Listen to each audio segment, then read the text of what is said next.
여러분 안녕하세요. 우리 아이들과 같이 예배드리는 모습을 보니까 이 귀한 자리에 또 말씀을 전할 수 있는 기회를 주신 목사님과 우리 장로님들 감사드립니다. 오늘 제목을 제가 새학년 새학기를 시작하면서 기억해야 될 진리라고 정했는데요. 여러분 그 화면이 좀 나올 수 있을까요? 제가 화면을 여기 미국 지도예요. 미국 지도인데요. 여러분 혹시 미국에 한 번이라도 가보신 분 고개를 한번 끄덕끄덕 해볼까요? 그럼 가보고 싶으신 분이라도. 가보고 싶으시죠? 그래요. 자, 여러분 미국이 굉장히 나라가 크죠. 근데 지금 점으로 찍혀 있는 곳이 있습니다. 저곳은 1900 저 지역에서 있었던 일을 잠깐 여러분들에게 설명드리면서 오늘 설교를 시작하고 싶은데요.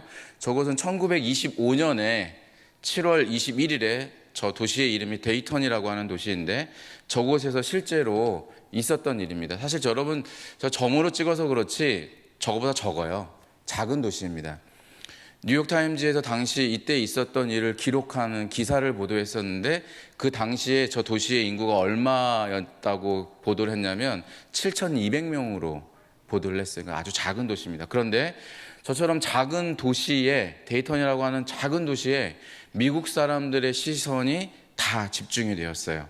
사실 미국 사람들뿐만 아니고요. 전 세계의 많은 사람들이 저 도시를 집중했습니다. 왜냐하면 저 도시에서 하나의 재판이 있었거든요. 그 재판이 뭐냐면 스콥스라고 하는 재판입니다. 스콥스는 사람의 이름이에요.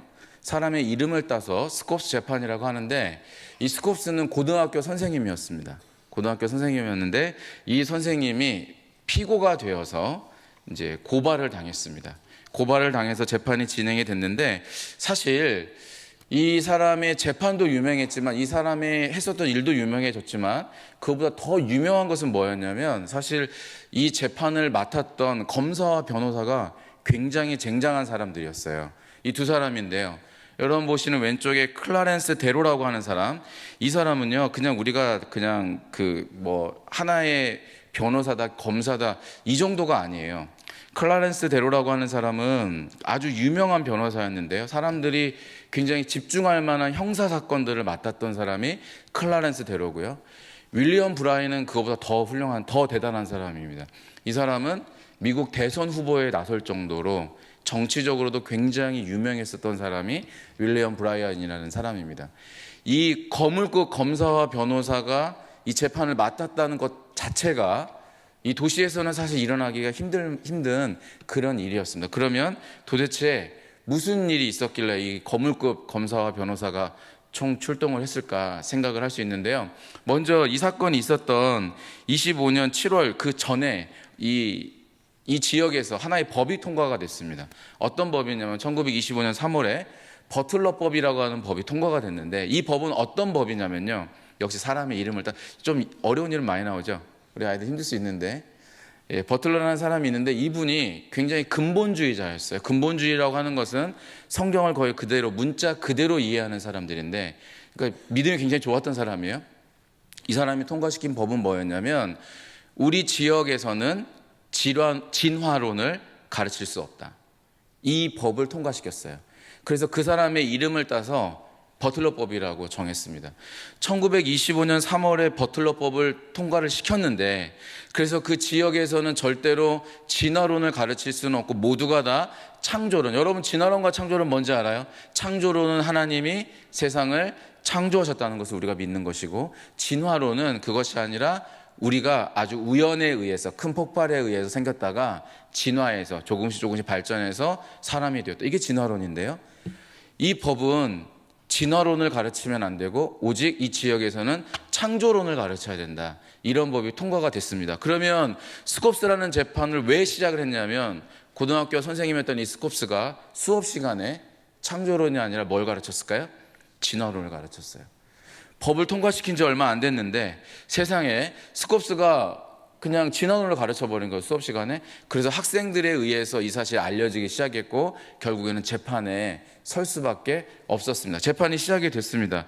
여러분 지금 생각해보면 우리나라에서 창조론과 진화론 이게 어떤 게 옳으냐 이러면 어떻게 될까요? 이런 재판이 열릴 수 있을까요?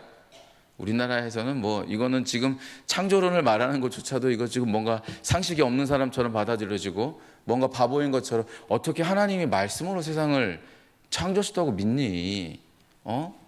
이렇게 사람들이 우리를 볼 거란 말이죠. 지금 우리나라에서 2024년 2월에 과연 우리나라에서 창조론이 옳다고 수업 시간에 가르친다면 어떻게 될까? 그런데 이 당시에 이 문제는 여러분 이거잖아요. 이 재판은 결국에는 창조론이 옳으냐 아니면 진화론이 옳으냐, 이것에 대한 그 재판이었습니다. 재판 결과 궁금하시죠? 이게 12일 동안 재판이 진행이 됐는데요. 재판장 안이 너무 좁아서 사람들이 너무 많이 몰려가지고요. 너무 많이 몰려서 밖에 있는 잔디밭에, 넓은 잔디밭에 모여서 재판이 12일 동안 진행됐고, 매일 아침마다 매일 저녁마다 이 재판의 결과들이 어떻게 진행이 되고 있는지를 거의 실시간으로 신문으로 인쇄를 해가지고 미국 전역에, 또 이 사실을 관심을 가지고 있는 세계 각국에서 이 재판을 주목했습니다. 재판의 결과는 스콥스의 유죄였어요. 죄가 있다. 왜 그랬냐면 이미 법을 통과시켰네. 버틀러 법을 통과시켰잖아요. 가르치면 안 된다고 했는데 그것이 옳으냐 그르냐를 떠나서 그것을 정의하는데 가르치기 때문에 잘못됐다는 거예요. 그런데 이제 이 스콥스라는 이 선생님이 당연히 항소를 했죠. 그래서 결과적으로는 대법원에서 $100의 벌금형을 받았어요. 그러니까 한마디로 이 재판을 어떻게 보냐면 진화론이 이겼다, 이렇게 재판을 봅니다. 창조론이냐 진화론이냐. 그런데 여러분, 우리에게 있어서 이 자리에 앉아 있는, 특별히 이제 새학년 새학기를 시작하는 우리 초등학생들도 있고 중학생, 고등학생들, 여러분, 우리들에게 이 문제는 어쩌면 우리의 머릿속으로는 이미 답이 있는지 모르겠어요. 우리 중등부 친구 나와서 간증한 것처럼 머릿속으로만 아는 것이 내 가슴속으로 내려오는, 내 마음으로 내려오는 계기가 된 게 이번 겨울 사역이었는데, 그것처럼 어쩌면 머릿속으로는 하나님이 이 세상을 여러분, 창세기 1장 1절 말씀 기억하세요? 외우시는 분도 있을 거예요. 글씨를 읽을 수 있는 우리 자녀들이랑 같이 한번 우리 읽어볼까? 창세기 1장 1절 말씀 시작. 태초에 하나님이 천지를 창조하시니라. 여러분, 우리는 이 말씀을 진리라고 믿습니다. 아멘. 저와 여러분의 신앙은 동일한데 우리의 고백은 뭐냐면 하나님이 말씀으로 이 세상을 창조하셨다는 거 우리는 믿습니다. 우리에게는 너무나 자연스럽고 너무나 당연한 진리처럼 느껴지지만 세상 사람들에게는 이것만큼이나 말도 안 되는 게 없죠. 어떻게 무슨 그 말이 되는 소리를 해야지. 지구의 연대를 지구과학에서는 45억 년 이렇게 잡습니다. 창조과학회에 있는 과학자들은 지구연대를 많이 좀 늙은 우주론을 조장하는 사람들은 10,000년, 젊은 우주론을 주장하는 사람들은 7,000년, 이렇게 지구의 연대를 그렇게 잡습니다. 이건 뭐 100년 이런 단위가 아니잖아요. 45억 년과 10,000년. 이거 말이 안 되는 거잖아요. 어떤 게 맞는지는 모르겠지만, 그러나 우리의 고백은 뭐냐면 태초에 하나님이 천지를 창조하셨다는 것입니다.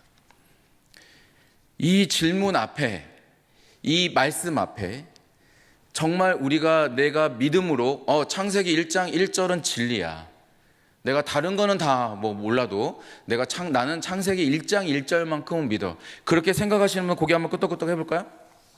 네, 어린이 여러분 다 보여요. 앞에 있으면. 네, 지금 많은 친구들 고개를 끄덕였는데요. 여러분, 우리는 이걸 진리로 믿어요. 네? 하나님이 세상을 창조하셨다고, 우연에 의해서 태어난 것이 아니고 하나님의 형상에 따라서 하나님이 우리를 창조하셨다고 우리는 믿습니다. 그렇기 때문에 우리가 소중한 존재죠. 여러분, 두 분씩 한번 옆에 계신 분들하고 짝을 한번 지어볼까요? 두 분씩 짝을 지어보세요. 세 분도 괜찮아요. 2명, 3명 짝을 지어보세요. 앞뒤도 괜찮습니다. 2명, 3명 짝을 지으시고, 눈이 크신 분, 쌍꺼풀 수술 따지지 마시고요. 그냥 현재 눈 크기만. 자, 눈이 크신 분 한번 눈 크게 한번 떠보시고요. 서로. 자, 눈이 크신 분이 눈이 작은 분에게 선생님은 하나님의 형상으로 창조되었어요 라고 한번 이야기해 볼까요? 시작. 네, 답을 해주셔야죠. 이렇게 대답해 주세요. 그러니까 앞으로 잘하세요 한번 하겠습니다. 시작. 네, 잘하십시오. 내가 보통 사람이 아니에요. 하나님의 형상으로 창조된 사람이니까요. 그런데 여러분, 하나님의 형상으로 창조된 우리, 태초에 하나님이 천지를 창조하셨다고 믿음으로 고백하는 우리, 그런데 여러분, 우리를 둘러싼 환경은 우리와 같은 신앙을 고백하는 사람들이 많지 않습니다.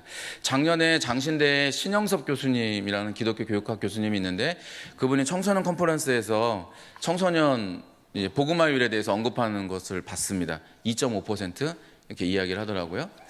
초등학교는 얼마나 될까요? 초등학교도 크게 다르지 않을 거예요. 그 이야기는 한 반에, 우리 초등학생들도 한 반에 교회 다니는 사람들이 한두 명밖에 안 된다는 뜻입니다.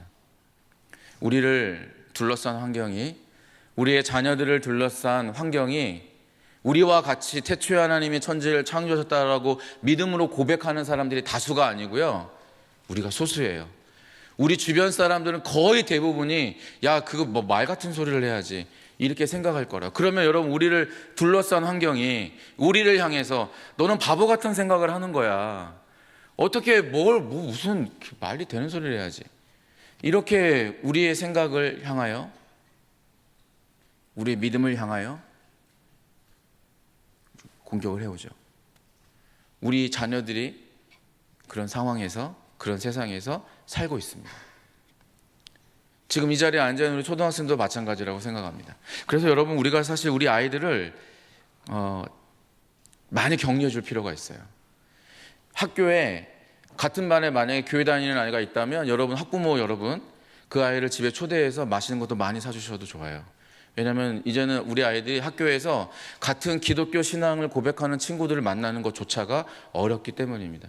그런 문화를 만들어줄 필요가 있고, 교회가 그런 사역을 할 필요도 저는 있다고 생각을 합니다. 어쨌든 여러분, 우리가 살아가고 있는 이 세상은, 사람들은 이 세상의 역사를 좌지우지하는 게 뭐냐?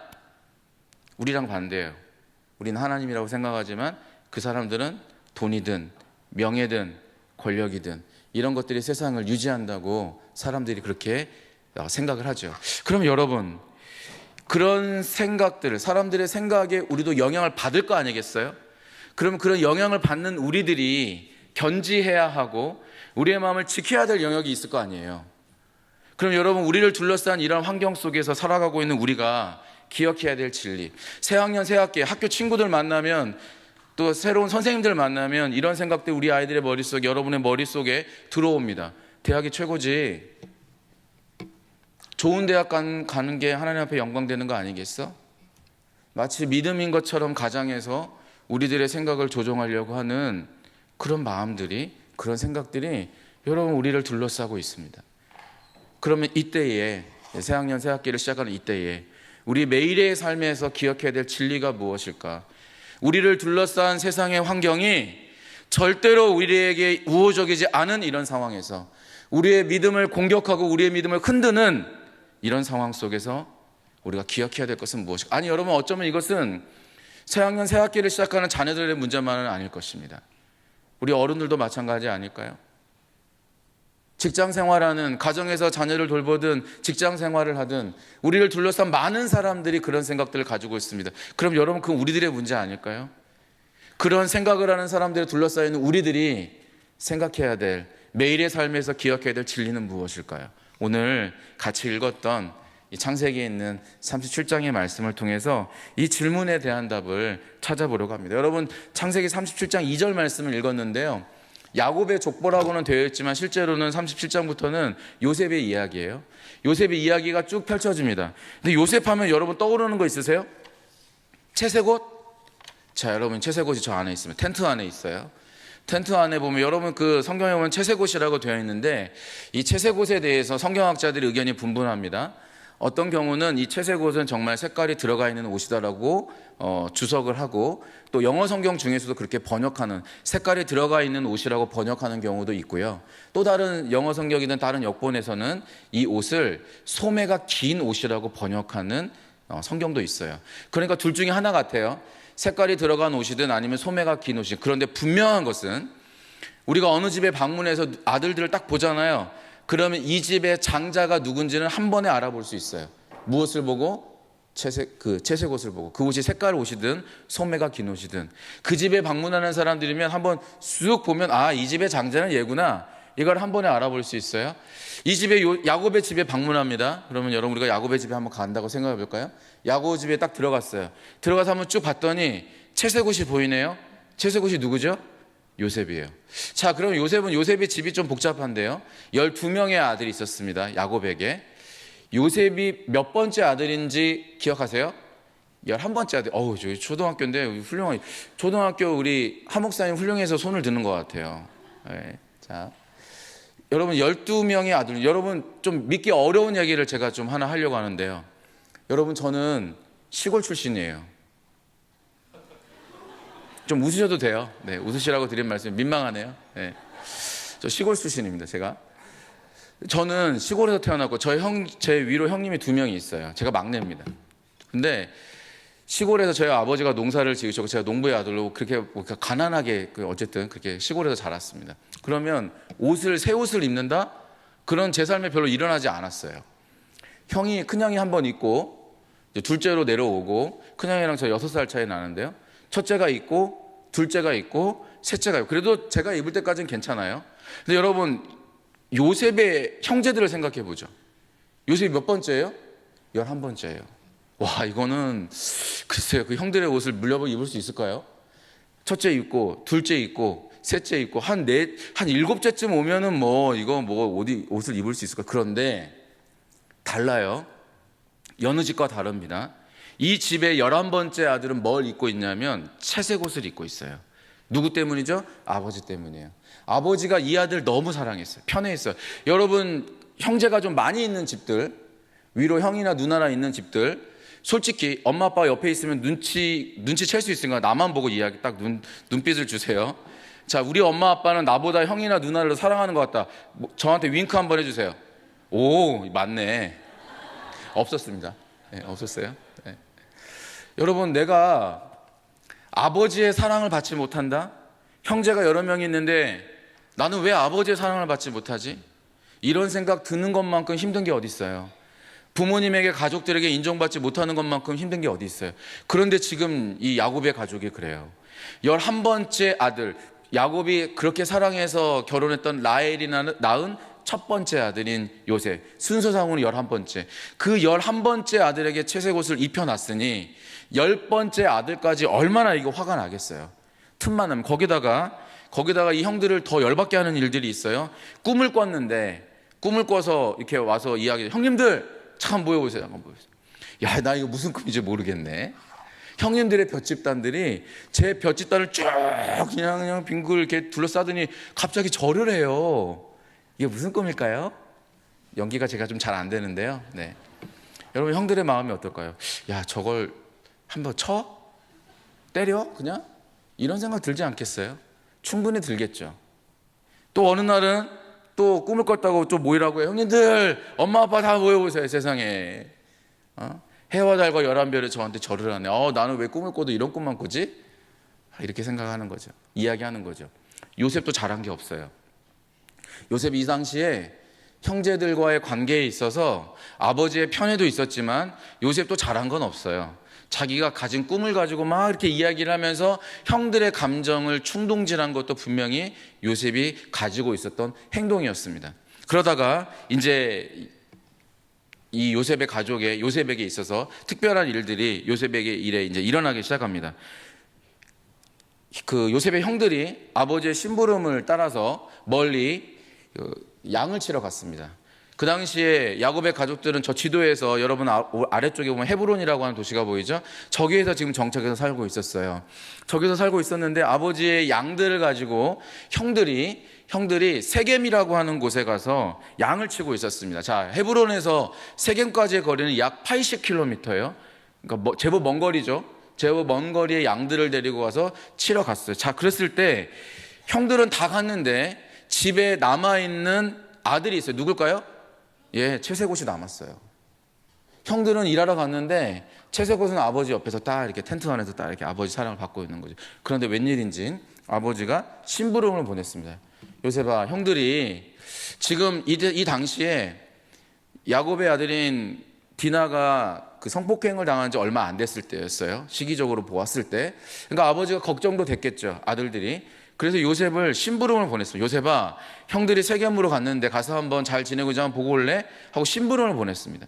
요셉이 80km에 달하는 저 북쪽으로 쭉 올라갔어요. 세겜에 갔어요. 형들이 안 보여요. 저 혹시 이런 사람들 본 적 없나요? 주위에 수소문을 해봤더니 사람들이 가르쳐줬어요. 아, 그 사람들 조금 더 북쪽으로 갔어요. 그들이 알려준 곳은 어디였냐면 도단이었어요. 도단. 자, 도단까지의 거리는 약 22km. 점점점 아버지로부터 멀어지네요. 그리고 여러분, 우리 초등학생들은 모를 수 있는데 성경을 창세기 37장부터의 뒤에 내용을 알고 있는 우리들이라고 말할 수 있는지 모르겠는데요. 성경을 아시는 분들은 요셉이 도단에 가서 어떤 일을 경험하는지 우리가 알고 있어요. 어떤 일을 당하죠? 형제들에 의해서 요셉이 옷이 벗겨지고 그리고 구덩이에 던져져서 이집트의 종으로 팔려가는 그 장면을 우리가 알고 있잖아요. 도단이라고 하는 저 지명은 사실 복선이에요. 왜 복선이냐면 도단이라고 하는 뜻은, 이 지명의 뜻은 뭐냐면 두 개의 구덩이라는 뜻이에요. 여러분, 팔레스타인은 비가 많이 오지 않죠. 10월에서 12월에 내리는 비, 이른 비, 늦은 비는 3월, 4월에 내리는 비가 늦은 비라고 성경에서 말하는 비예요. 이 기간 동안에 1년 강수량의 약 70%가 내립니다. 나머지 기간에는 비가 내리지 않아요. 그러다 보니 비가 내렸을 때 곳곳에 구덩이를 파서 그곳에 물을 저장해 놓는 그런 구덩이들이 있었어요. 아마도 도단에도 그런 구덩이들이 많이 있었던 모양이에요. 지금 요셉이 세겜을 출발해서 도단으로 가는데 두 개의 구덩이를 향해서 가는 거예요. 그리고 얼마 뒤에 요셉은 형제들에 의해서 저 구덩이 속에 던져지죠. 그리고 형제들이 요셉을 이집트의 종으로 팔아버립니다. 종으로 팔려갔어요. 종으로 팔려간 요셉. 여러분, 요셉이 보디발의 집에서 억울한 누명을 쓰고 감옥에 갇혔습니다. 감옥에 갇혔을 때, 이때 여러분, 지금 요셉이 형들에 의해서 종으로 팔려갈 때 나이가 얼마냐면 17살이에요. 17살. 고등학교 1학년 정도 되는 나이예요. 1, 2학년 정도 되는 나이. 여러분, 고등학교 1, 2학년 정도 나이에 형제들에 의해서 버림을 받았다. 이거 받아들이기 쉽지 않잖아요. 보디발의 집에서 잘못했냐? 억울한 누명을 쓰고 감옥에 갇혔어. 그러면 이쯤 되면 그냥 인생 뭐 있어, 그냥 대충 살아야지. 내가 언제 우리 아버지 어머니 만날지도 모르겠고 그냥 대충 살면 되는 거 아닐까? 이런 생각할 수도 있잖아요. 그런데 성경을 보면 요셉이 그런 마음은 아니었던 것 같아요. 그리고 하나님은 감옥에 갇힌 요셉을 향해서 그 당시 하나님이 가졌던 마음이 무엇이냐면 창세기 39장 21절입니다. 여호와께서 어떻게 하셨어요? 요셉과 함께 하셨다. 하나님께서 요셉과 함께 하셨대요. 그랬더니 그 결과가 뭐냐면 그에게 인자를 더하셔서 간수장에게 은혜를 받게 하셨다. 그래서 요셉이 대우받았어요. 여러분, 옷으로 한번 생각을 해보면 요셉은 아버지 집에서 어떤 옷 입었어요? 채색 옷 입었습니다. 채색 옷이 벗겨졌고 노예의 옷을 입었어요. 종의 옷을 입었어요.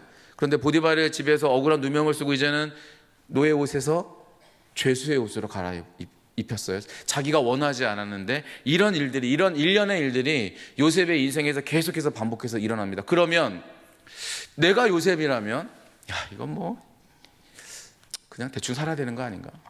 이런 생각할 것 같아요. 그런데 요셉이 그런 순간에서도 요셉이 그렇게 자신의 인생을 포기하지 않았습니다. 그리고 요셉에게 대반전의 이야기가 시작이 됐어요. 감옥에서 누구를 만나냐? 떡 맡은 관원장과 술 맡은 관원장을 만났는데 그들의 꿈을 해몽해 주죠. 그런데 꿈이 해몽한 그대로 이루어졌어요. 술 맡은 관원장이 복직하게 되었습니다. 그에게 부탁했어요. 아시죠? 제가 선생님 아시잖아요. 전 이곳에 올 사람이 아니에요. 저 정말 억울해요. 억울한 누명 쓰고 왔어요. 나가시거든, 다시 복직되시거든 저를 좀 기억해 주세요.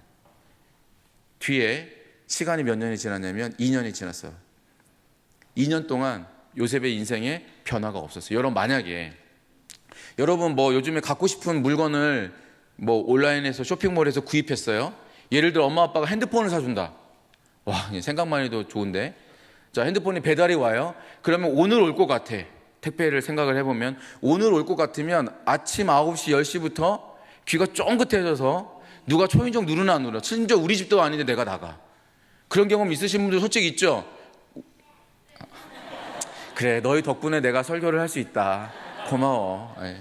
그렇단 말이에요. 무엇인가를 간절히 기다리면 조금만 나도 막 내가 할 거 아니겠어요. 여러분, 요셉을 한번 생각해 보죠. 술 맡은 관원장이 파라오 옆으로 갔어요.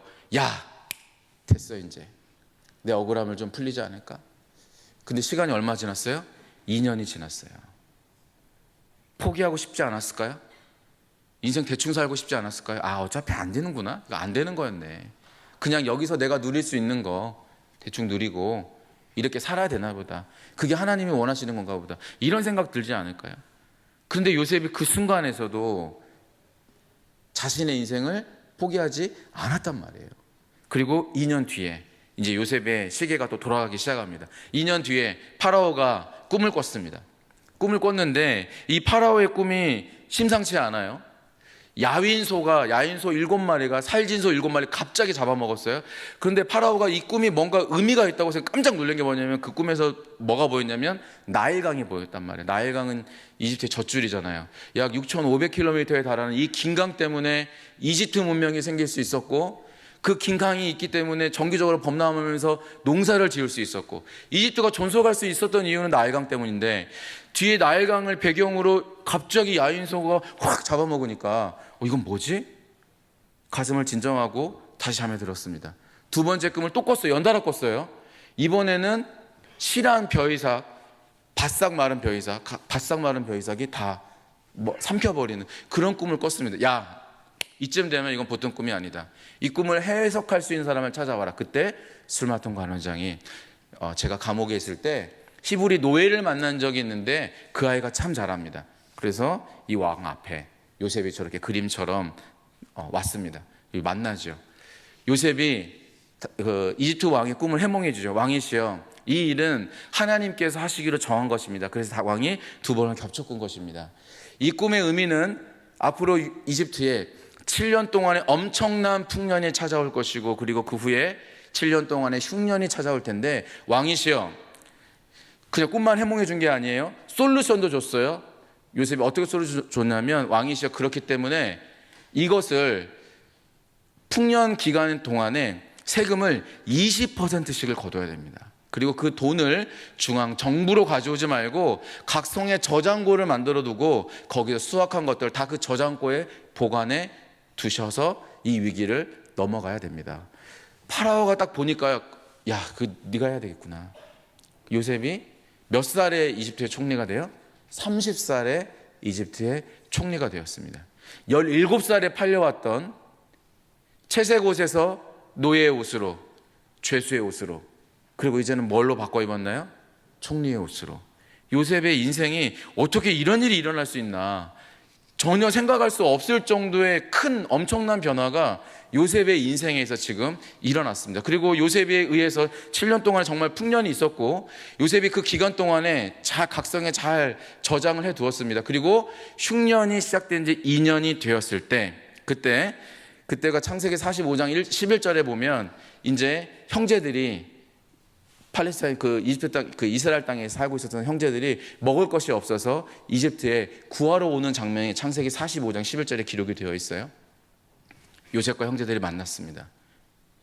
자신의 신분을 드러냈어요. 형님들, 사실 제가 이집트의 총리가 된 제가 사실 형님들이 버린 요셉이에요. 여러분, 형들의 마음은 어떨까요? 죽었다, 이거. 그렇게 내가 하지 말자 그랬잖아. 이런 생각 안 들었겠어요? 우린 끝났다. 이제 아버지 못 만나겠구나. 다 감옥에 갇히겠구나. 이런 생각 분명히 했을 거라고요. 그런데 여러분, 요셉이 정말 훌륭한 것이, 요셉이 뭐라고 말하냐면, 형님들 45장 5절인데 여러분 우리 성경책 한번 읽어볼까요? 창세기 45장 5절은 같이 한번 읽어보죠. 창세기 45장 5절 말씀. 창세기 45장 5절. 우리 다 찾으셨으면 45장 5절 한 절만 같이 한 목소리 읽겠습니다. 시작. 당신들이 나를 팔았다고 해서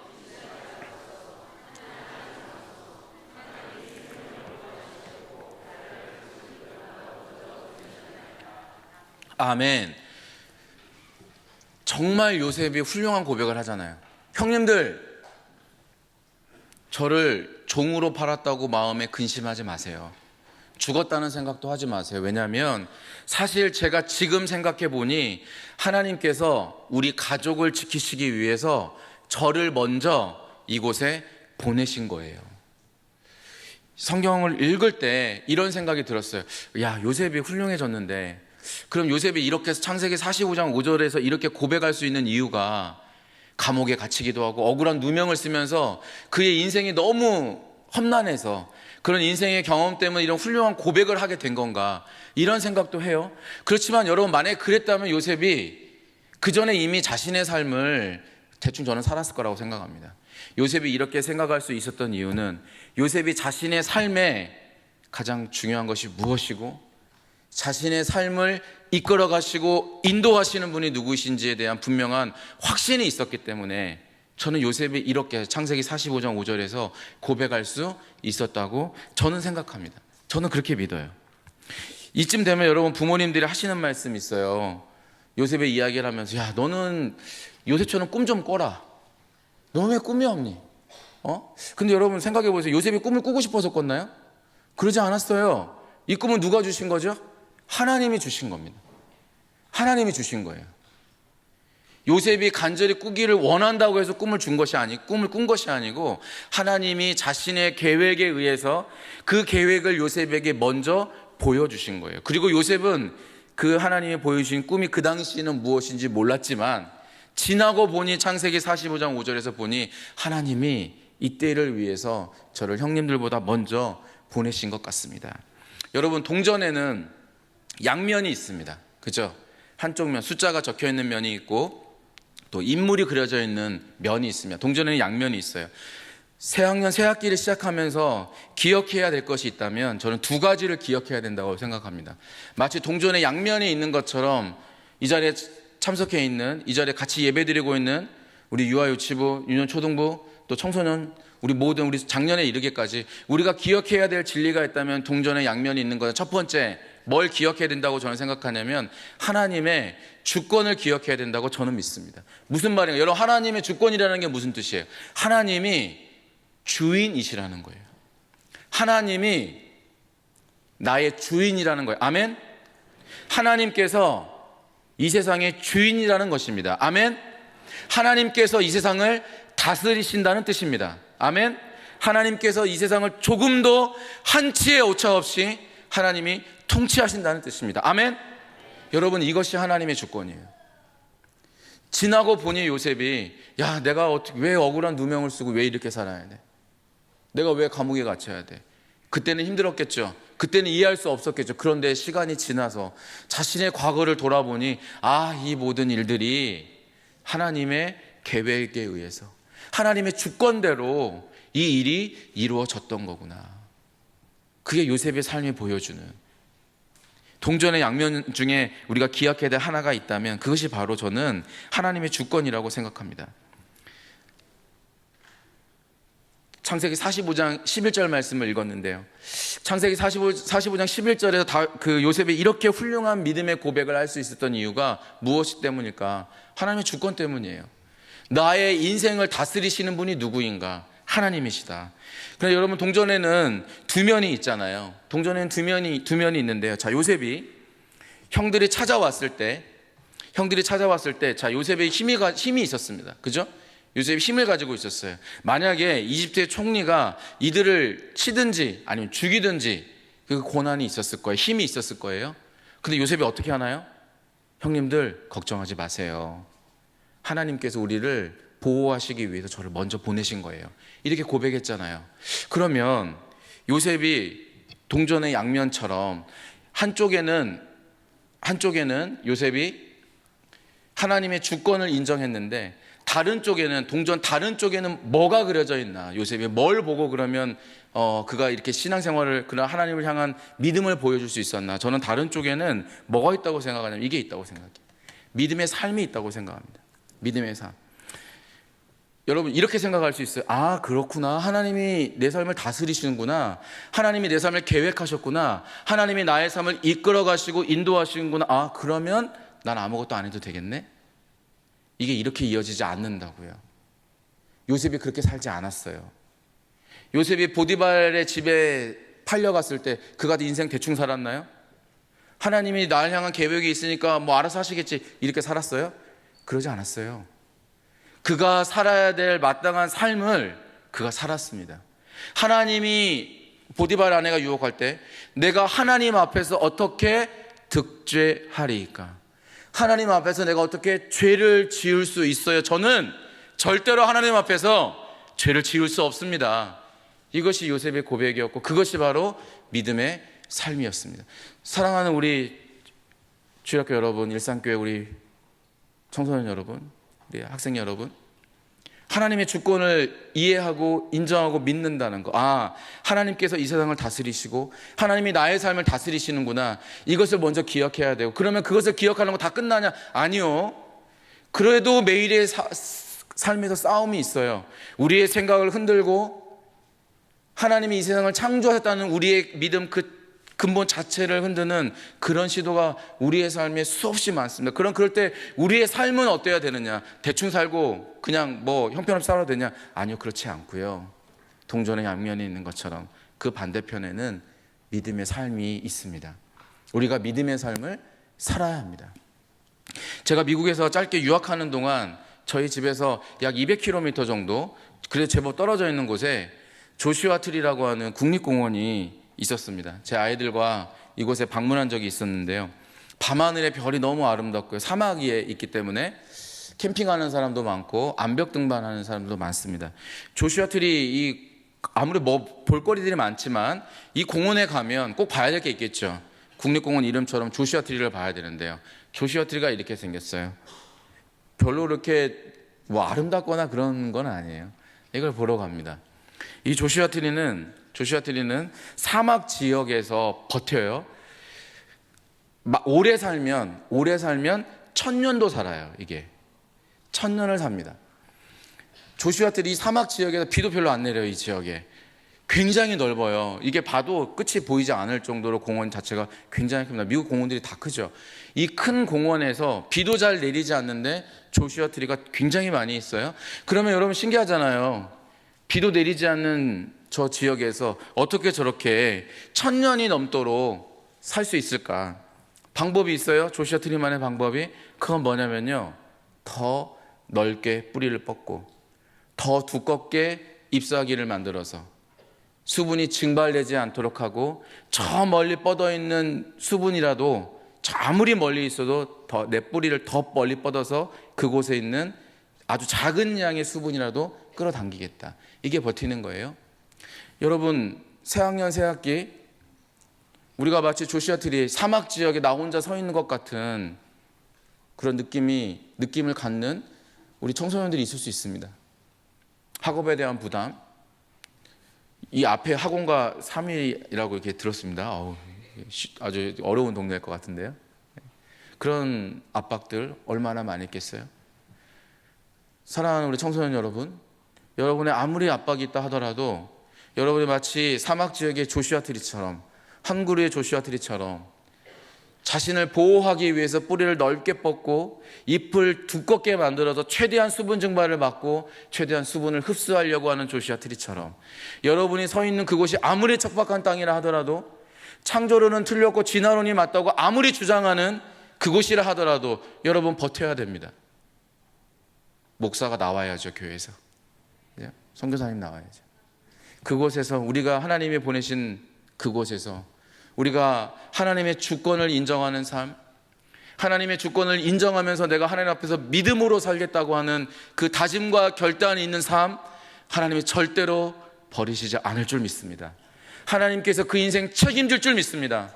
사랑하는 새학년 새학기를 시작하는 우리 일상교회에 있는 모든 주일학교 어린이들이, 청소년들이 이 진리를 기억함으로 하나님의 주권을 인정하고 하나님이 내 삶의 주인이라는 것을 인정하고 마땅히 하나님 앞에 살아야 할 믿음의 삶을 사는 저와 여러분 되시기를 주님의 이름으로 축복합니다.